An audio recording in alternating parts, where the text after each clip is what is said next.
अस्सलाम वालेकुम।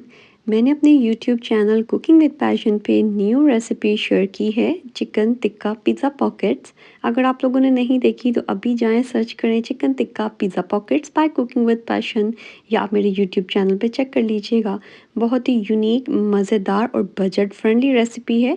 1 पाव चिकन और 2 कप मैदे से आप लोग अच्छा खासा एक प्लेटर तैयार कर सकते हैं। मुझे यकीन है कि अगर आप लोग ये रेसिपी ट्राई करेंगे तो इंशाल्लाह आपको पसंद आएगी। And always remember guys, homemade is the best.